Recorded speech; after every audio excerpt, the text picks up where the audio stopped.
If you've been watching or listening to this podcast, you know that mindfulness is more than just chilling out or relaxing. Not that there's anything wrong with that, but mindfulness can also be very helpful to us in what may be some of the more difficult challenges we face in life, including encounters with Parkinson's disease. Let's talk to our guests today about their perspectives about how mindfulness can help. Hi, everyone. Welcome to Mindfulness Voyage. My name is Ted Meissner, and thank you for being here. If you find some value in these podcasts, please do subscribe and comment on them, because that helps share these with others who may not find them. Today, we're going to be talking with two guests who have unique experiences of working with mindfulness and Parkinson's disease. I hope you enjoy today's episode, because mindfulness is about more than just finding states of joy and happiness. That's there too.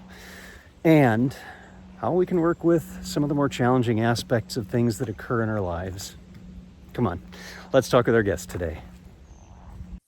Our guests today are Teresa Gane. Teresa, welcome to the podcast. Good to see you. Thank you, Ted. Lovely to be here. And returning is Becca Crane again, not talking about MBI tech. We'll get to that eventually. A different topic today. Becca, thank you so much for being here. Yeah, very welcome. Lovely to be with you both. So I'm wondering if, Teresa, maybe we can start with you, if you'd say just a little bit about your work and what your connection is with this particular topic of Parkinson's and mindfulness. Yes, of course. I work for the Mindfulness Network, which is where I know you a little bit from, Ted, as a supervision coordinator. But I'm also a freelance mindfulness trainer. So I think I started the journey in 2008. And then 10 years later, I was contacted just through my website for someone who was looking for one-to-one course, MBCT course for Parkinson's.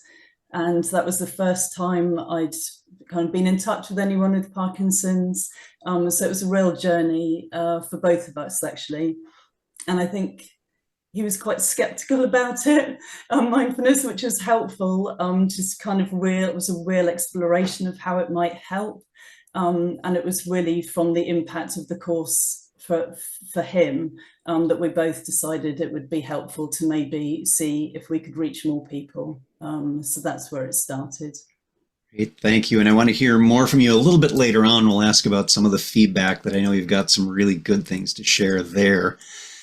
And completely agree with you on the skepticism as a perfect place to start. It's not denialism, it's how do I know this is so? And it's come and give it a try and see what it's like. So thank you so much for that.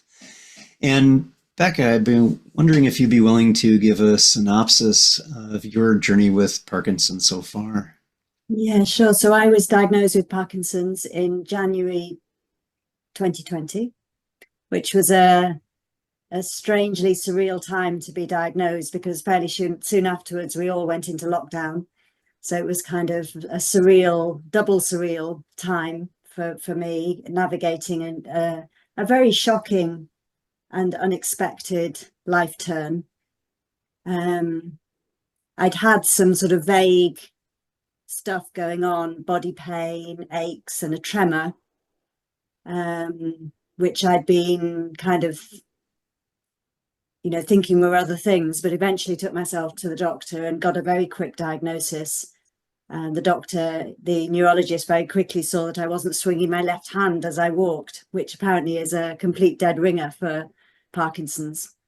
And I had a very difficult first year, first sort of half year when I wasn't on medication and thought I'd lose everything, really. I thought I'd have to step out of my work because it really seemed to accelerate.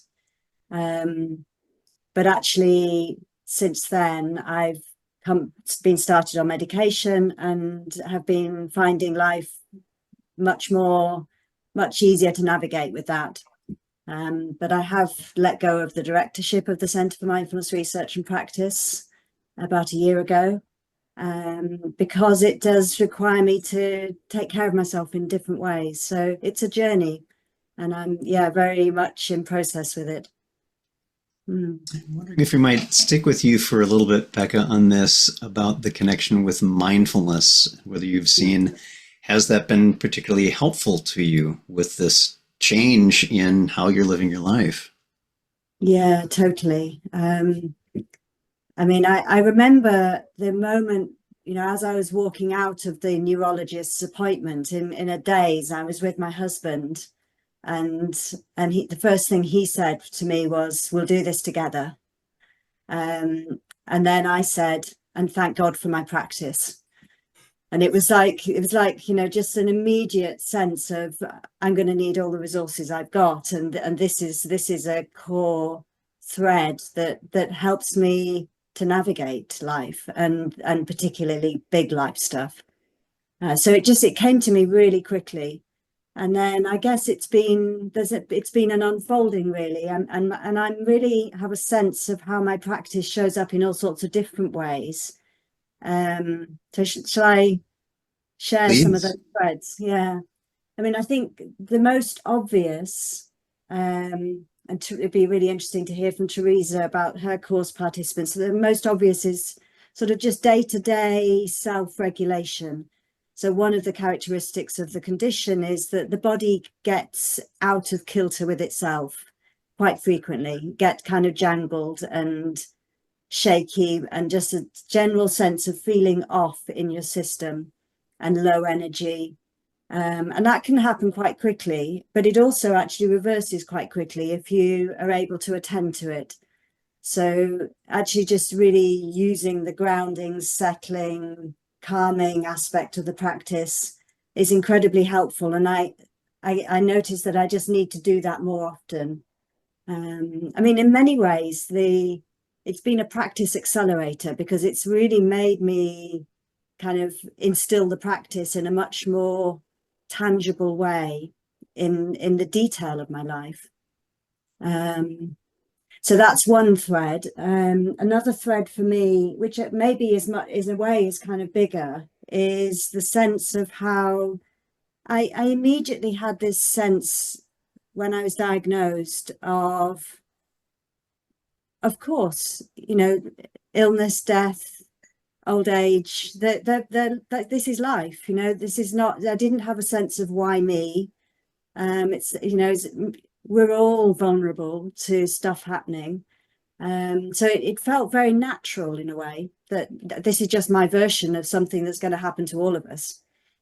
And I think it with that, it's really helped to bring a vividness of perspective to those themes, in a new way that has kind of energized my life, actually. And this is the piece I feel grateful for, in the sense that it's given me a kind of renewed motivation to put my energy where I really want to put it, in a really intentional way.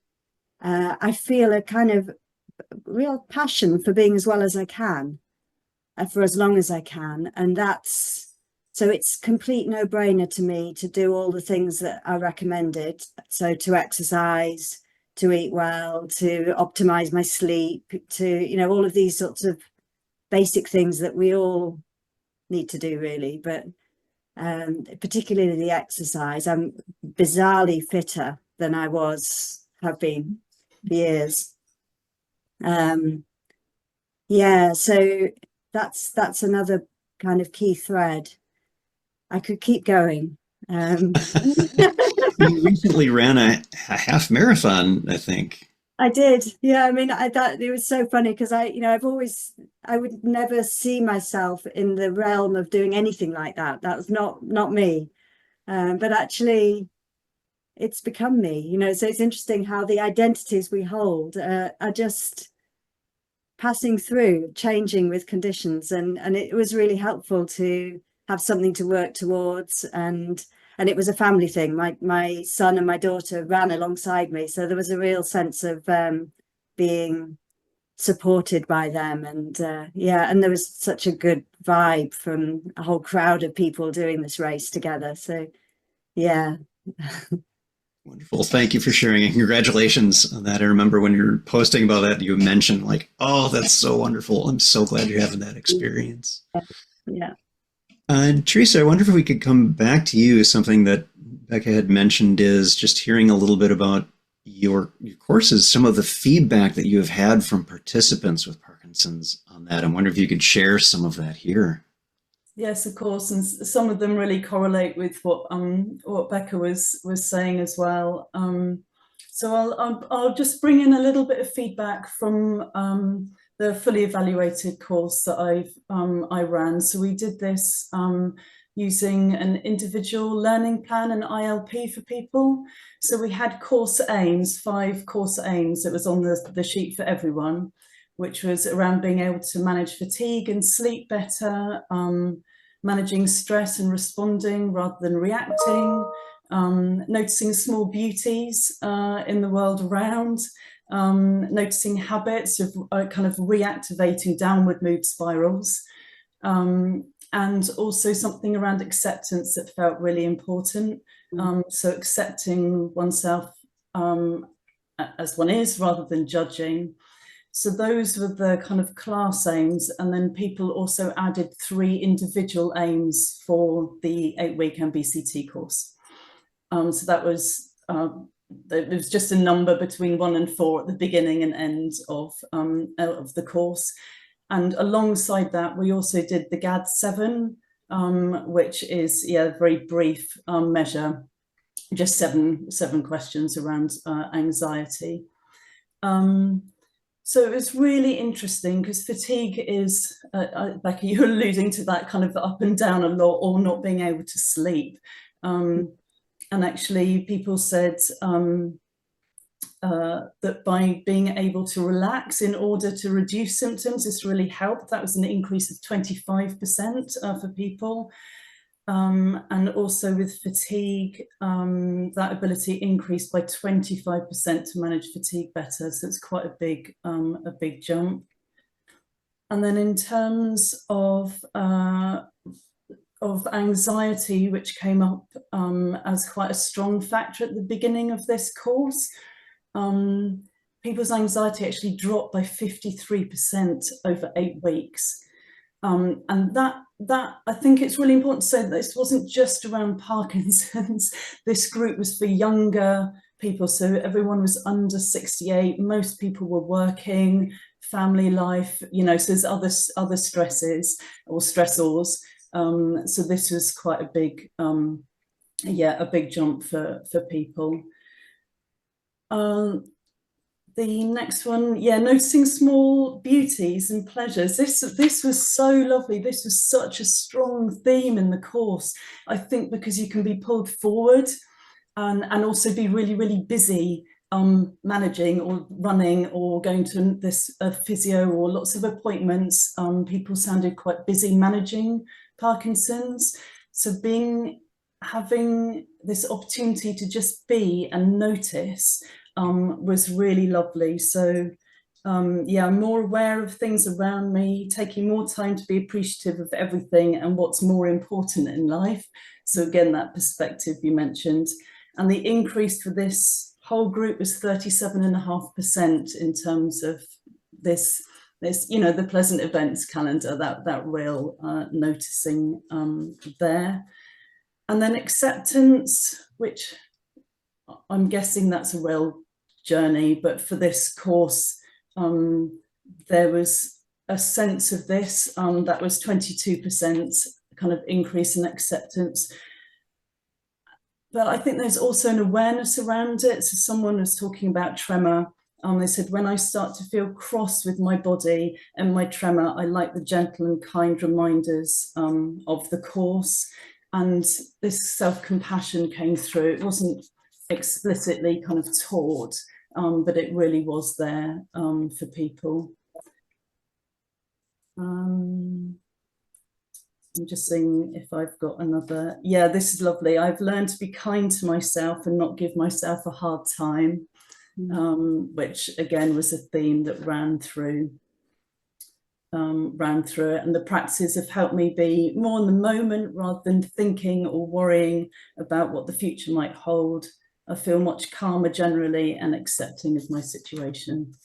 Well, thank you for all of that. And and seeing that the lowest in there is in the 20-some% is an amazing amount of, well, really good encouragement around this is effective. This is helping people. So wonderful. Glad to hear about that. And also wondering if we could stay with you for a moment. There's an event coming up. And for those who are viewing this, this is point in time. So when this is released, it will be within a week of the release of this episode. I'm wondering if you could say a little bit about that event that's coming up, both of you actually, and maybe how that came about and what's it going to be like. And I will be attending. I registered this morning, by the way. Thank you, Ted. Thank you for signing up. Yes, the event is one of the donation events that held every month by the Mindfulness Network. So if you go to their website and look in the calendar, it's the top thing on the calendar. So it's the title of it is Exploring How Mindfulness Can Support People with Parkinson's. And also, I think we will include their support team. I think that will be there. So it's an hour and a half. It will be from 7 p.m. to 8:30 p.m. British Summer Time. So I'm hoping that's not too early for American audience. Yeah.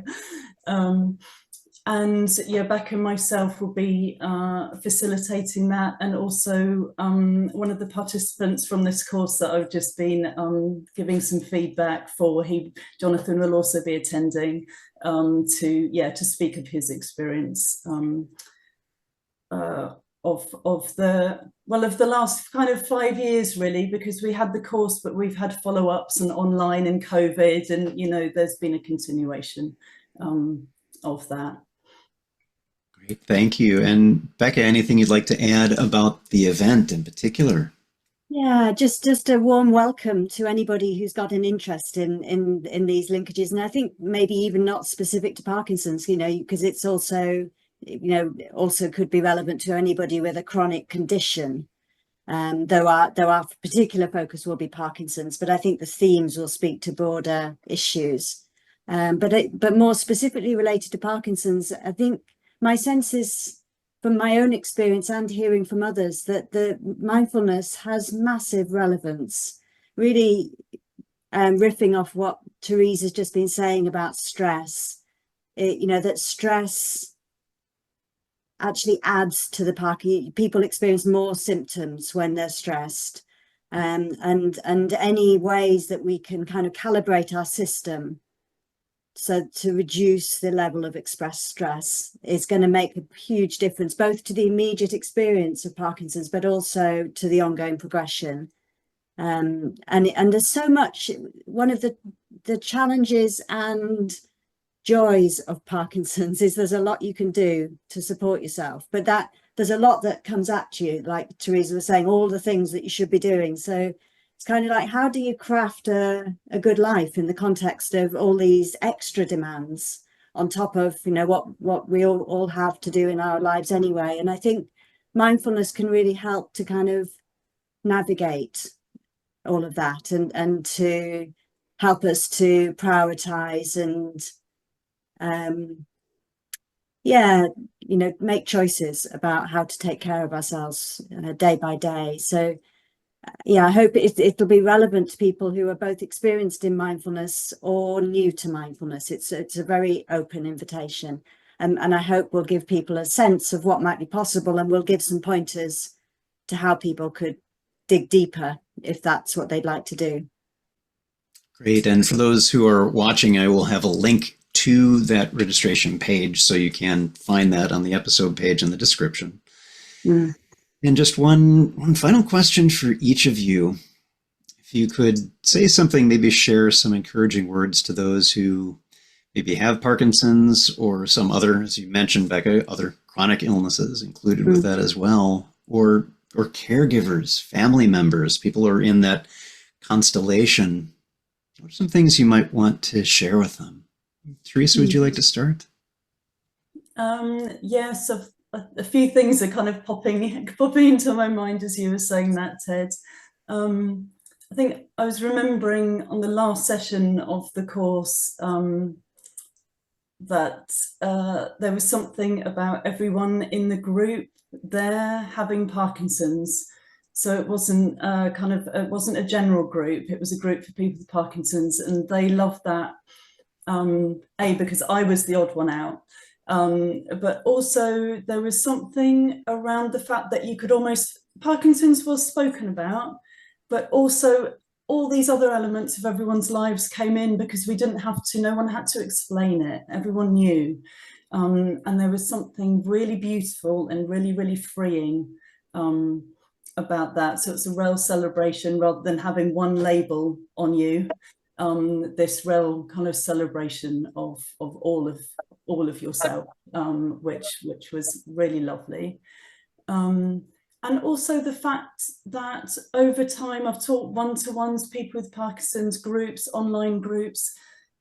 Not everyone, not for everyone, but for a few people, it's stayed there for 5-6 years. And this real kind of progression of practice with the progression of Parkinson's. And I was, on my website, I have a video of feedback from some participants, and I'd completely forgotten that the last thing that they said on there is mindfulness isn't just for Christmas, mindfulness is for life. And it was so lovely, and I think that shared humor, shared practice, shared understanding, shared care, and that the practices, they really are there. They were so supportive. I don't know, I don't have lived experience of it, but from these amazing people that I've met, that's what shone through. Thank you, Teresa. And what a beautiful sentiment. And it's not just for Christmas. It's wonderful. Thank you. And Becca, how about for you? What words might you share with others who either have Parkinson's or in the satellite of that constellation? Well, again, bouncing off Teresa, one of the things that having Parkinson's has opened to me too is this community of amazing people who have Parkinson's. And I think it's a condition that in a way seems to bring out the best in people, because it is a pain in the ass. It really does interrupt your life in many, many ways, but actually also one's able to carry on living life, so, and there is a way in which it sort of, people often seem to really rise to the challenge of that in really creative ways and do amazing things. I've got a friend who's was diagnosed 8 years ago, who's just about to cycle across America. And she's quite, Parkinson's is a quite significant force in her life, but people take on extraordinary things. And yeah, I just really agree with Teresa that these practices are an incredible resource for navigating this journey in all sorts of ways. I think I just really appreciated all the elements of the practice, the kind of settling aspect, the caring aspect, the kindly aspect, the insight aspect. I notice how the condition really shines a light on patterns that I've had for years, and have known for years, but somehow it's kind of helped me to see them in new ways because the impact of them is much stronger. So I tend to have quite a push to make things happen, and actually when I push now, it's not a good thing. So I'm learning to ease back and really put into practice what I've known for years. But the stakes are higher now. So there's something about the Parkinson's really making me step up in my life. And I see that in others as well. Thanks, Becca. And for those who are watching or listening, in the description, we're going to have several different links for you if you want to find out more about all of this stuff. So be sure to check that out. Our guest today, Teresa Gane. Teresa, thank you so much for being here. Welcome to the podcast. Oh, thank you. It's been such a pleasure and honor to be with you both. And Becca Crane. Becca, good to see you again. Thank you so much for your time today here as well. Yeah. Complete delight. It's been lovely to be with you both. Thanks so much for joining us today. I hope you got something out of today's episode and learning a little bit more about how mindfulness can help even under challenging circumstances. Remember, every moment you have a choice. Make it the best you can, and I'll see you next time on Mindfulness Voyage.